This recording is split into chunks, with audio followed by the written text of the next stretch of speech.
So probably you've heard that in order to improve in chess, you have to solve a lot of tactics and a lot of puzzles. But what probably you don't know is that how to do it and how much exactly. So in this video, I decided to show you my way to solve puzzles and how I solve tactics and explain my thought process from the start to the finish. And as you can see, I opened the Puzzle Rush on chess.com. This is where it gives you many puzzles. You just solve them from easy to hard. And if you fail to solve 3 of them, you will just fail and it will end the straight. So I will try to go for the puzzles one by one. I will try to go very slowly and explain my thought process, and hopefully you can learn something from it. Okay, so with the first puzzle, I want you to notice that, generally the first few puzzles are simple checkmate patterns that you have to sort of see in a split of a second.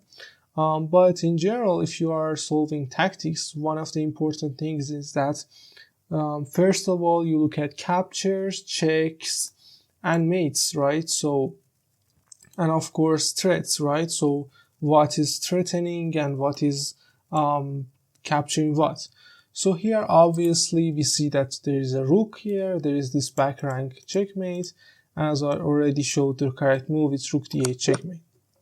Okay, so this is the second puzzle. As you can see, this is the same. This should be all easy to you.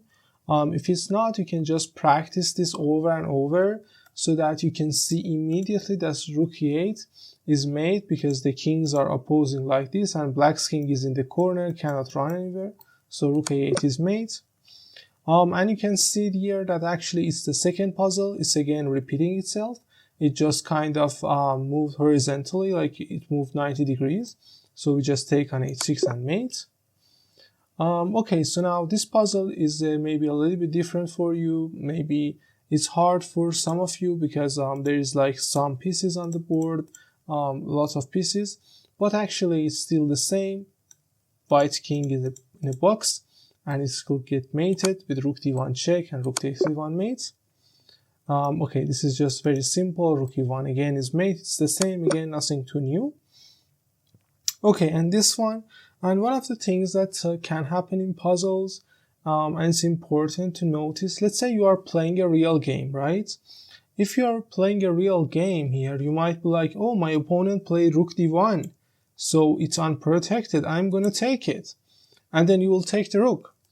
But the problem is that your king is on b2, your king is not safe, black's queen and knight are around your king, and in general you should try to avoid tunnel visioning, which is that when black plays rook d1, you shouldn't only look at queen takes d1, right?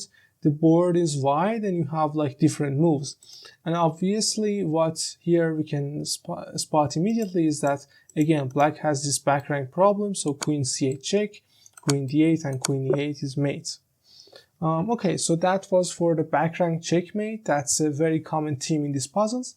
Now we go for a different kind of puzzles. Here obviously you can see that white's queen and bishop are lined up in a battery in this diagonal and black's f pawn is missing, so this diagonal is just very weak. And this should very simply lead us to the solution. This is queen f7 mate. Okay, so here he played queen c2. And again, as you can see here, the main problem of the position for black is his king, which is in the center, it hasn't castled and it has not a lot of defense. This knight is not on f6, which is usually the best defender for the king. So we just go queen d7 check. And this is again the same pattern. The king is stuck in the back rank, so we give a check and we take with mate. Okay, so this is just very simple. Actually, we have seen the same. The queen and the bishop both are pointing towards f7 square, so queen f7 is mate. This one is interesting. If you are playing a game and you are like a beginner and you are not very familiar with these motifs, you might in a game decide that, oh, f7 pawn is hanging and I can fork the king and the rook, so you will take with the bishop on f7 and then take the rook, which will have been an exchange, but that's why we solve puzzles, right? And here, after just a little bit of think, you understand that queen f7 check is much better because after king h8 you can just take on e8 and that's actually a checkmate. So that was just much better. Okay, so this position shouldn't be hard for anybody. You can sort of quickly understand. And by the way, like a lot of doing tactics is just looking at the position, right? So if you just look at this rook and this queen that are all ganging up on this pawn on h7, you can quickly come up to the solution, which is queen takes h7 mate. Okay. Okay, so far so good. We have solved 11 puzzles. Here it's a very interesting pattern actually. Notice that this black king doesn't have a lot of squares. Black just played rook to h3, also covering actually this square on h3, so black king really doesn't have a lot of squares to go, and we have a pawn on f4.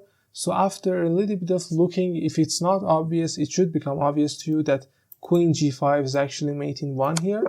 Very nice motifs. Okay, and this is actually a very repeating motifs in puzzles, and so the point of these puzzles, I guess, is that it's a little bit difficult for people to visualize that you will see that, okay, I have this queen and rook, but I cannot play queen f1 mate, and they will sort of give up, right? So like beginner players, they say, okay, there is no mate and so on, but it will teach you that sometimes a subtle check can change everything. So after queen f2 check, now white's king is lured into the corner, so f1 square is not defended sufficiently, and therefore queen f1 and rook f1 is just mate.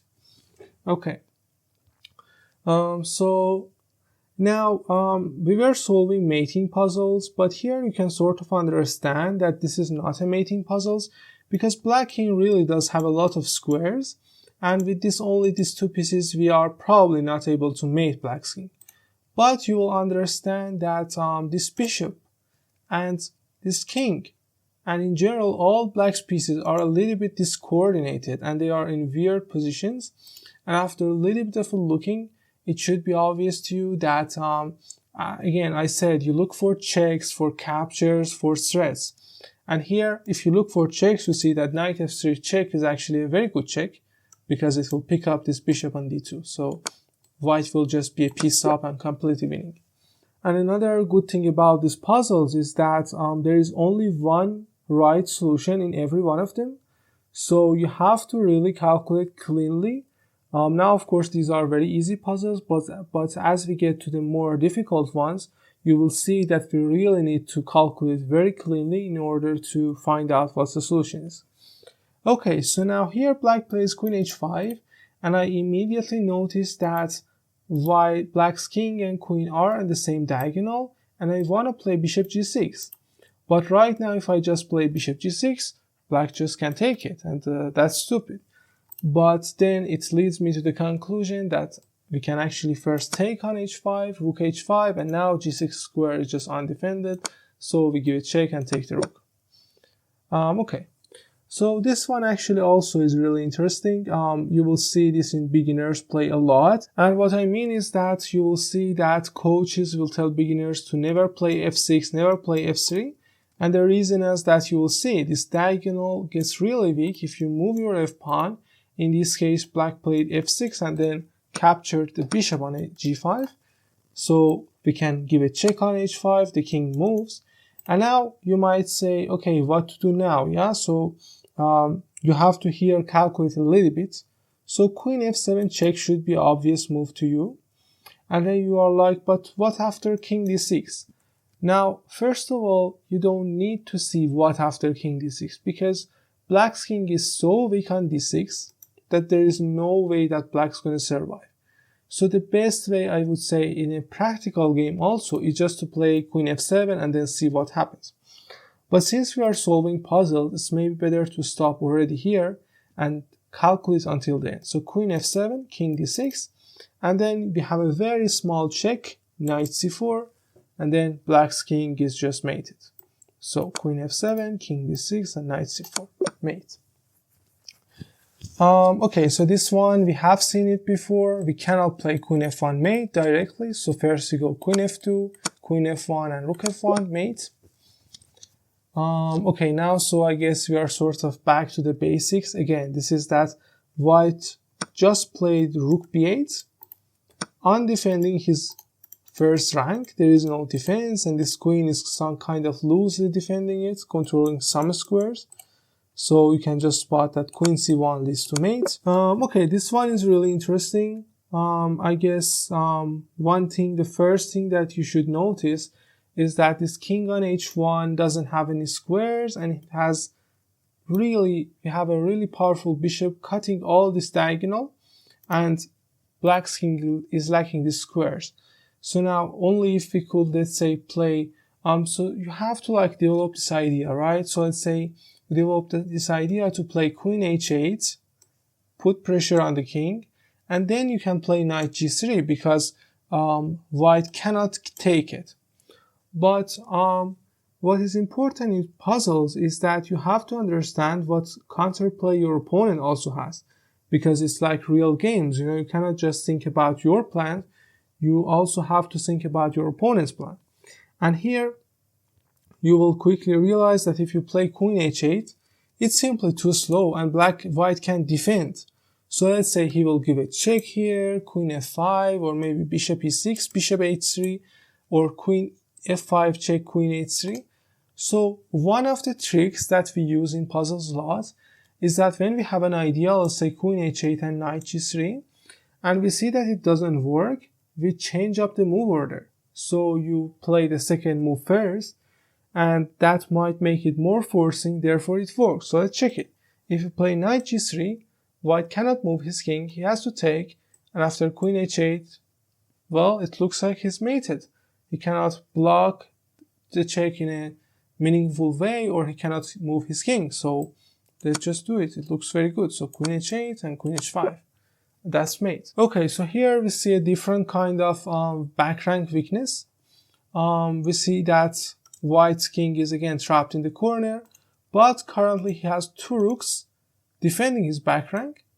So you should immediately spot that you should remove the defender. This is a very common tactic in all sorts of puzzles. And how do we remove the defender? We just take on e1, and now the mate is unstoppable. Queen f1 mate. Okay, so here white just played bishop takes f4, and this is also one of the simple puzzles. You only have to understand that this bishop is in a little bit of a suspicious square, and just look at for checks and so on, and you will quickly spot that knight e2 check is the fork, and just take the bishop. Okay, so it continues. Actually, I didn't notice this. So white plays queen f3, of course threatening queen takes b7, but okay, this is already not very difficult. We can just take on g2 and be up a piece. So I'm gonna play it quickly. Okay, so in this position, you of course should notice that again white's king is in a danger. It's trapped in the corner, and we have these two rooks lining up very nicely. So if we could only slide this rook to the h file, it would be mate, but of course rook h6 unfortunately doesn't really work. But we can play rook h8 and take everything, and it's just mate. Okay. So now this position, again, notice the white's king is very unsafe. We have a pawn on f3, very dangerous. And if you look for checks, you will see immediately that queen e4 check is probably a very good check, followed by mate. Queen e2 mate. Okay, so what is this one? This one is actually really interesting. Again, you can see that little bit suspicious position of black's king, because usually in these positions black has a dark square bishop on g7 defending his king, but right now it's missing. And this one may be a little bit more complicated, but again, the method is that you have to look for captures, checks, and so on first, because this is a puzzle, it's a tactic. It happens in a second. So I guess the first capture that you should look at is this f7 square, which is a little bit tender. Now you look at knight f7, rook f7, and then nothing is happening. I mean, okay, you can take on f7, but after king f7, it seems that nothing is happening.